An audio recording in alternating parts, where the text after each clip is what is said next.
E aí pessoal, tudo bem? Sejam bem-vindos a esse vídeo. A maior parte dos vídeos desse canal, eu me dirijo aos membros da Igreja de Jesus Cristo dos Santos Últimos Dias. E por causa disso, eu não fico preocupado em explicar as bases da nossa crença, explicar palavras que nós usamos e que muitas outras pessoas, mesmo que são cristãs, não entendem. Por exemplo, selamento, convênio, nasci no convênio, ou nomes que tem no livro de Mórmon, coisas muito específicas da nossa religião. Mas hoje, diferentemente, eu quero gravar um vídeo para aqueles que não são membros da igreja. Vai ser um vídeo curto, tá certo? Eu vou explicar, assim, bem direto, o que é a Igreja de Jesus Cristo dos Santos Últimos Dias, o que nós acreditamos.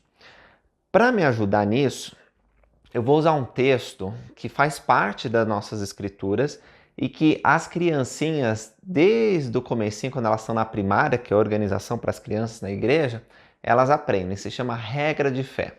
As regras de fé, elas têm 13 frases, eu posso dizer assim, chaves, né? E são 13 regras de fé que explicam bem o que nós acreditamos. Para começar, deixa eu dizer para vocês que nós acreditamos em Jesus Cristo. Você já percebe pelo nome da igreja, a Igreja de Jesus Cristo dos Santos Últimos Dias. A palavra santos nesse nome se refere aos membros da igreja, não porque nós somos perfeitos ou achamos que só nós vamos ser salvos, não tem nada disso. É porque nós queremos ser santificados pelo poder de Jesus Cristo. Nós cremos que Ele é o Salvador e Redentor da humanidade, que os profetas do passado falaram sobre a missão dele, que ele nasceu, conforme dizem as escrituras, de uma virgem, que aos 30 anos ele iniciou seu ministério, organizou sua igreja, realizou milagres, depois de ser perseguido, crucificado e morto, tendo realizado a expiação, que é o sacrifício infinito e eterno. Nós vamos falar mais sobre isso, como parte fundamental de nossa crença. Ele ressuscitou no terceiro dia e possibilitou que todas as pessoas possam também ressuscitar. E se forem fiéis aos mandamentos de Deus, possam ter um lugar no reino de Deus. Então, só vendo o nome da igreja, a gente já percebe isso. É uma igreja, uma organização, e essa organização ela começou em nossos dias no dia 6 de abril de 1830.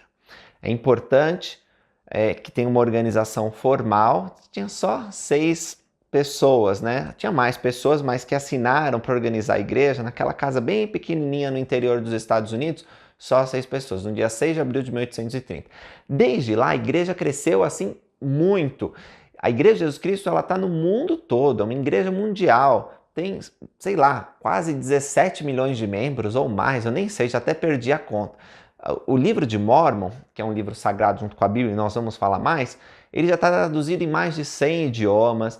Vocês encontram missionários por toda parte. Os países de língua portuguesa que me assistem, Brasil, Portugal, Cabo Verde, Angola, Moçambique, e as pessoas que falam português estão espalhadas pelo mundo, já viram 2 missionários andando para cima e para baixo, né? Sejam rapazes, sejam moças, tem a plaquinha e eles são bem simpáticos, estão sempre procurando ajudar. Então, esses são os missionários da igreja que levam a mensagem de salvação. Se você tiver alguma dúvida, seja das coisas que eu falar, seja alguma coisa que você leu na internet, ouviu, vai para os missionários e eles vão poder ajudar. Bom, eu vou deixar o texto que eu estou usando nas regras de fé referenciado para que você possa ter mais informações. Mas vamos lá. Primeira regra de fé. Cremos em Deus, o Pai Eterno, em seu Filho Jesus Cristo e no Espírito Santo. Então nós cremos na Trindade. Nós cremos que Deus é literalmente o Pai do nosso espírito, que Ele nos ama, que nós podemos recorrer a Ele em oração. De fato, somos ordenados a orar todo o tempo, quando nós acordamos, quando nós vamos dormir, antes das refeições, em família, individualmente. Jesus Cristo, como eu falei na introdução, é o ponto central da nossa fé. Nós cremos no Evangelho de Jesus Cristo. Nós cremos que podemos ser salvos através do seu nome. E cremos no Espírito Santo, que é o Consolador e testifica tanto do Pai e do Filho. Segunda regra de fé. Cremos que os homens serão punidos por seus próprios pecados e não pela transgressão de Adão. Nós acreditamos na história que está nas Escrituras, na criação do mundo, Adão e Eva. E quando Adão foi colocado na terra, e Eva, eles tiveram a oportunidade de escolher comer do fruto proibido ou não. Eles escolheram comer. E apesar de ter sido ruim em termos assim, porque eles transgrediram uma lei de Deus, foi bom porque se eles não tivessem comido, não tinha dado início à humanidade, o plano de salvação não aconteceria. Por causa da queda do homem, veio a dor, a tristeza, a morte, mas também a oportunidade de redenção. Então, Adão caiu para que os homens existissem, diz uma escritura famosa que está no livro de Mórmon. E os homens existem para que tenham alegria. Graças a Jesus Cristo que veio no meridiano dos tempos, nós podemos ser redimidos da morte física, que todos nós vamos passar, né? Vai acontecer eventualmente, seja numa idade avançada ou nova.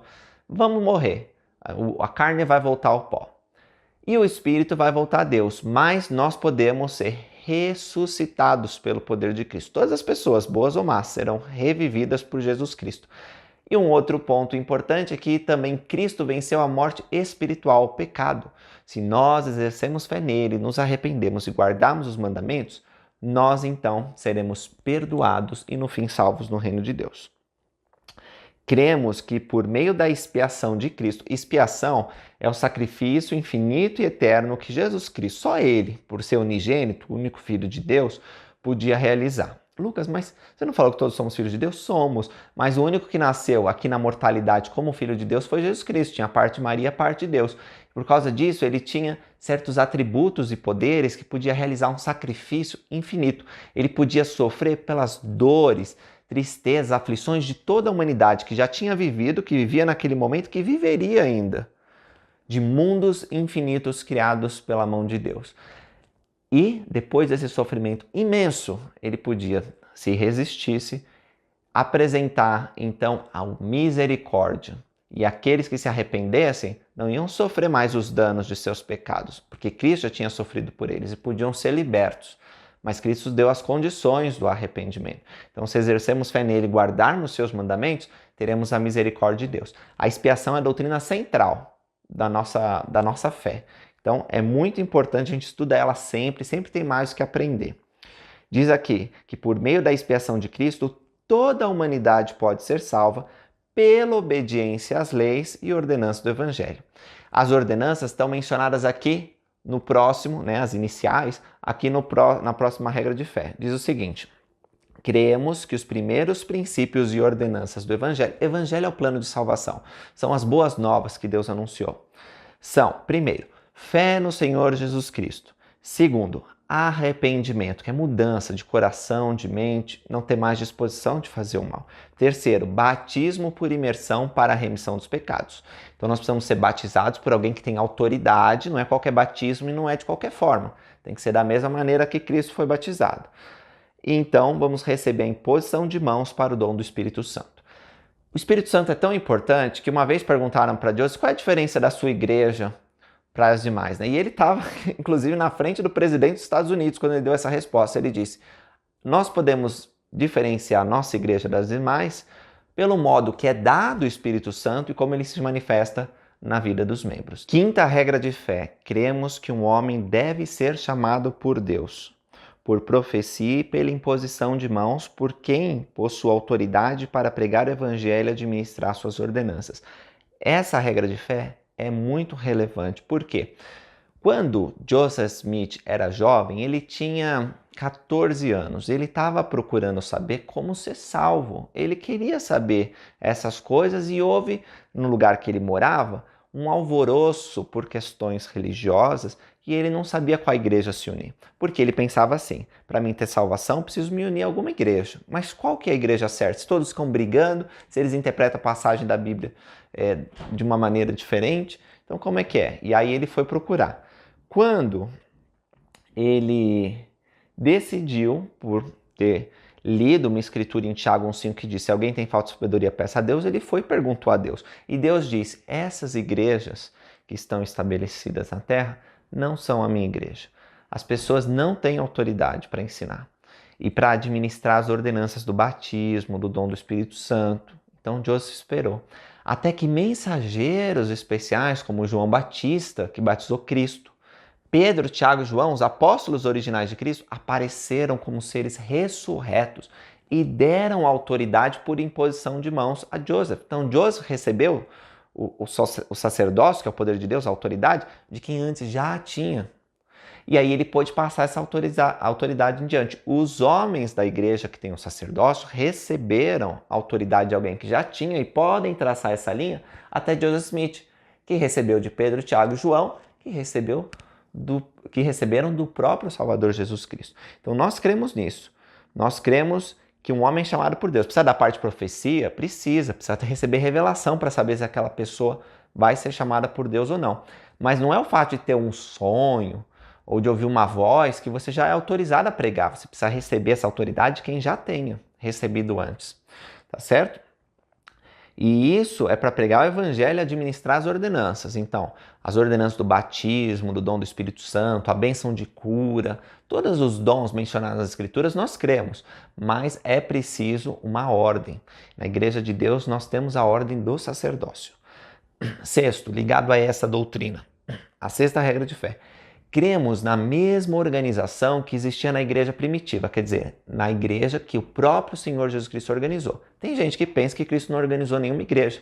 Não é verdade, porque quando ele está falando com Pedro, ele diz o seguinte: Pedro, sobre a pedra da revelação estabelecerei a minha igreja.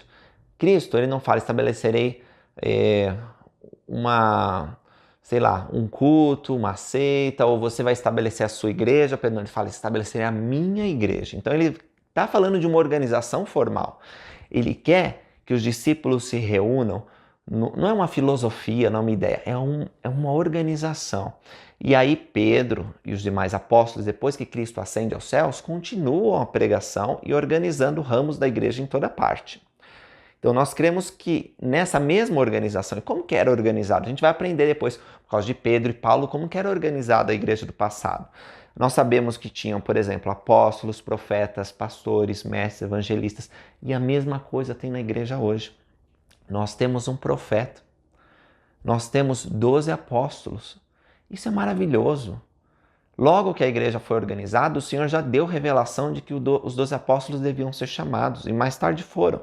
E hoje nós temos o profeta e 12 apóstolos. Joseph Smith foi o primeiro profeta, ele veio a ser assassinado depois, mas foi chamado um outro profeta, Brigham Young, e assim sucessivamente. E hoje nós temos o presidente Russell Nelson, que é o nosso profeta.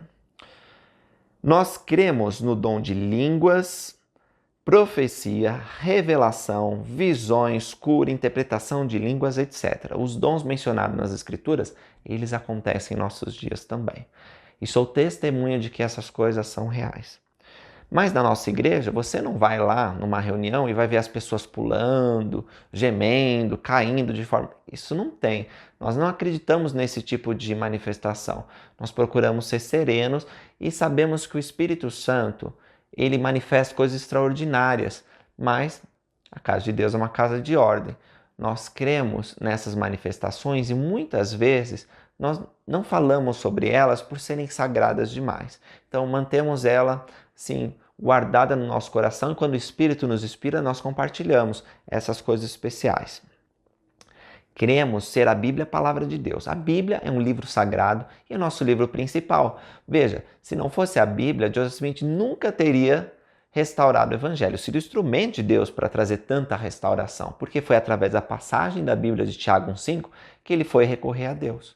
A Bíblia não é a fonte final da verdade. A fonte final da verdade é Deus, mas os homens e mulheres que sacrificaram tanto para que a Bíblia chegasse até nós, os profetas que escreveram, os santos do passado que copiaram esses textos e tiveram tanto sacrifício para que nós tivéssemos a palavra de Deus, eles fizeram um trabalho maravilhoso e nós nos regozijamos.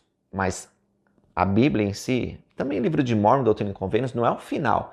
O final é Deus e eles servem como guia para acessarmos a revelação de Deus. Então nós acreditamos que a Bíblia é a palavra de Deus. Nós amamos, valorizamos, citamos, nós simplesmente somos um povo melhor por causa da Bíblia. Nós estudamos diligentemente, temos curso no seminário, temos curso no instituto, na escola dominical, nós estudamos a Bíblia dos 4 anos. 2 anos são a Bíblia, um Velho Testamento e um Novo Testamento. Então, assim, dizer que nós não amamos a Bíblia é dizer uma besteira, a pessoa realmente não nos conhece. Mas veja que importante, desde que a Bíblia seja traduzida corretamente, porque tem algumas coisas na Bíblia que com o passar do tempo, ficaram erradas. Algumas partes foram tiradas, outras acrescidas, algumas coisas modificadas, especialmente números. Alguns números da Bíblia, eles são confusos, né? Mas a própria Bíblia fala de outros livros que não está lá. Então a gente não acredita que a Bíblia é um livro encerrado e completo, de forma alguma. A Bíblia, essa palavra significa biblioteca, ela foi sendo acrescentado livros com o decorrer dos anos e nós acreditamos em novas revelações. E é por isso que diz aqui, também cremos ser o livro de Mórmon, a palavra de Deus. Cremos em Doutrina e Convênios, em Pérola de Grande Valor, e se Deus quiser dar mais escrituras, nós queremos receber, porque quanto mais palavra de Deus, melhor. Nós não cremos que Deus encerrou a sua fala, cremos que Ele ainda fala. E de fato, é por isso que tem a 9ª regra de fé. Cremos em tudo que Deus revelou, em tudo que Ele revela agora, e cremos que Ele ainda revelará muitas coisas grandiosas e importantes relativas ao reino de Deus. A 10ª regra de fé diz o seguinte: cremos na coligação literal de Israel e na restauração das 10 tribos, que Sião, a Nova Jerusalém, será construída no continente americano, que Cristo reinará pessoalmente sobre a terra e que a terra será renovada e receberá sua glória paradisíaca. Muitas doutrinas em apenas uma regra de fé. Não se preocupa. Vou explicar rapidamente, mas certamente um estudo mais aprofundado deve ser feito se você quiser entender melhor essa doutrina aqui. A coligação de Israel significa que Deus fez convênios com nosso pai Abraão, Isaac e Jacó, Jacó que se chama Israel, e as 12 tribos de Israel. Esse convênio significava o seguinte: se eles guardassem os mandamentos, eles seriam abençoados aqui na terra, tendo uma terra para cuidar, tendo a família, e também seriam abençoados na eternidade, com bênçãos de exaltação. Mas eles não foram fiéis, então o Senhor dispersou eles. Levou para vários lugares, eles foram dominados, destruídos. Enfim, depois de muito tempo, Deus começou a reuni-los. E essa ocasião foi vista pelos profetas passados. Eles falaram com grande alegria do dia em que o Senhor coligaria, reuniria Israel dos 4 cantos da terra. E é o que está acontecendo hoje. Então a missão da Igreja de Jesus Cristo nos últimos dias é coligar Israel. Durante a coligação nós vamos ver muitos milagres, e a coligação acontece pela obra missionária e também pela obra vicária. Obra vicária? Sim. Depois que Cristo morreu, ele foi ao mundo espiritual e pregou, isso está ensinado na Bíblia, estabeleceu a igreja no mundo dos espíritos. Nós acreditamos que o homem é um ser dual, tem a parte do corpo e do espírito. Bom, o espírito continua ativo depois da morte, vai para o mundo dos espíritos, mas aqueles que não aceitaram o evangelho, eles vão para um lugar que nós chamamos de prisão. E aí eles têm a oportunidade, por causa de Cristo, de receber os missionários, de serem ensinados. E quando eles aceitam a mensagem do evangelho, eles podem se arrepender e ir para o paraíso. E aí fazem parte da igreja de Deus, se preparando para uma ressurreição gloriosa. Nós cremos nisso, que é o plano de salvação. Nós cremos também, porque isso é ensinado nas Escrituras, que Sião será construída nesse continente americano. Quando Cristo voltar, haverá 2 capitais na era do milênio, que vai ser uma era de paz, conforme ensinam as Escrituras. Uma será lá em Jerusalém, antiga Jerusalém, e outra Nova Jerusalém, que vai ser construída nas Américas. 11ª regra de fé. Essa é a única regra de fé que não começa com a palavra cremos. Diz assim: pretendemos. Pretendemos o privilégio de adorar a Deus Todo-Poderoso de acordo com os ditames de nossa própria consciência e concedemos a todos os homens o mesmo privilégio, deixando-os adorar como, onde ou o que desejarem. Essa regra de fé fala da liberdade religiosa. Se você não acredita no que estou falando, tudo bem. Agradeço por você estar ouvindo, pelo menos. Mas se você pensa diferente, defende uma coisa diferente, eu vou te respeitar, eu respeito, e nós aprendemos isso na Igreja de Jesus Cristo Santos nos últimos dias. O seu direito de pensar e de adorar como você bem entender. Então a liberdade religiosa é uma bandeira importante e tem sido desde o começo da igreja. A igreja hoje se une a muitas pessoas que defendem a liberdade religiosa, independente de sua crença. 12. Cremos na submissão a reis, presidentes, governantes e magistrados, na obediência, honra e manutenção da lei. Então somos bons cidadãos, nós participamos do processo democrático. Se é possível, né, tem países que não é possível votar, mas onde é possível, Os membros são incentivados a participar, votando conscientemente, dependendo do partido. A igreja não toma uma posição partidária, né? Os líderes da igreja não usam o púlpito da igreja para dizer, votem nesse partido, vota nesse candidato. Não. Mas nós somos convidados a estudar as questões políticas e a considerar aquilo que é melhor. Cada um de nós, assim, pode escolher conforme a consciência. E tem membros da igreja que são mais à direita, tem outros que são mais à esquerda. Tudo bem. Na Igreja de Jesus Cristo, nós não vamos brigar por causa de política. Nós reconhecemos que existem pessoas boas em todo o espectro, né, político. E nós queremos que as melhores decisões sejam tomadas pelos nossos governantes. Então nós oramos por ele, nós procuramos fazer o melhor como os bons cidadãos do país em que vivemos. 13. Cremos em ser honestos, verdadeiros, castos. Nós não temos relação sexual a não ser com nossa esposa, no caso de mulher, com seu marido. Nós cremos em ser benevolentes, virtuosos, em fazer o bem a todos os homens. Na realidade, podemos dizer que seguimos a admoestação de Paulo que está lá na Bíblia. Cremos em todas as coisas, confiamos em todas as coisas. Suportamos muitas coisas, esperamos ter a capacidade de tudo suportar. Se houver qualquer coisa virtuosa, amável, de boa fama ou louvável, nós a procuraremos. Por nós sermos essas pessoas que aspiram bem e querem fazer o melhor, a igreja tem muitos projetos humanitários para ajudar o próximo. A igreja, ela tem universidades, ela tem escolas que ajudam seus membros a progredir. A igreja, ela constrói capelas, imprime livros como as escrituras e ela também constrói templos. Os templos são diferentes das capelas. Lá é um lugar muito sagrado, é a casa de Deus e exige uma preparação para entrar. A igreja crê nos mandamentos como a lei do jejum, a lei do dízimo e outros que estão mencionados nas escrituras. Bom, esse foi um resumo bem assim rápido sobre a crença dos membros da Igreja de Jesus Cristo Santos dos Últimos Dias. Tem muitas outras coisas que eu podia dizer, estou ansioso para fazer isso, mas sua experiência vai ser muito mais personalizada se você conseguir contatar os missionários e falar com eles.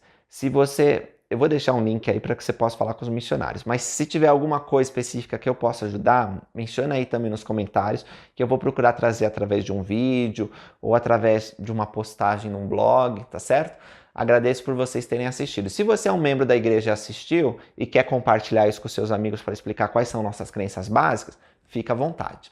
Obrigado e até a próxima!